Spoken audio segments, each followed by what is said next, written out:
மான் எந்த நேரம் பார்த்தாலும் கேம் தான் விளையாடுத்திருக்கிறேன். படிங்கிற மாணவ வெட்டி போட்டு. நீங்க சின்ன வயசுல விளையாட தெரியலையா? போங்கப்பா படிக்க. மான் நான் என்னத்துக்கு அவன் சொல்றேன் தெரியுமா? நாங்க சின்ன வயசுல விளையாடி தெரியல. நான் சின்ன வயசுல படிப்பை விட்டுட்டு ரோட் வேலைக்கிறது, கல் உடைக்கிறது, டிக்கெட் விற்கிறது அப்படி கஷ்டப்பட்டேன். அப்படி நீங்க கஷ்டப்படக்கூடாதுன்றதுக்காக தான் நான் இப்ப படிங்கன்னு சொல்றேன்.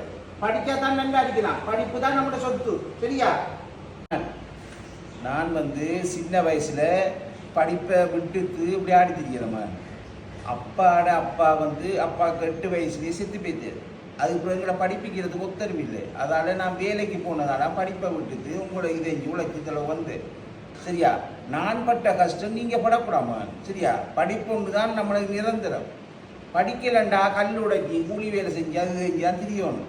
படிச்சிருந்த மட்டும் நல்ல ஆஃபீஸில் படியா ஏசிக்குள்ள இருந்து படியாக எழுதி நல்ல சம்பளத்தோட நல்லா இருக்கலாம். அதுக்கு தான் படிங்கன்னு சொல்கிறேன். சரியா? இனியும் இந்த விளையாட்டு ஃபோன் விளையாடு தான் வேணும். ஒரு அரை மணி தேவை 1 மணி தேவை என்ன காணும். எந்த நேரம் ஃபோனில் ஊற்றி தீயக்கூடாது. சரியா? படிக்கணும். அப்பாவுக்கு நல்லா படிச்சு அப்பா படிக்கல ஆனால் புள்ளைய படிப்பிச்சிருக்கான்னு சொல்லி மக்கள் கணக்கு மாதிரிக்கு நீங்கள் நடந்து விடணும். சரியா?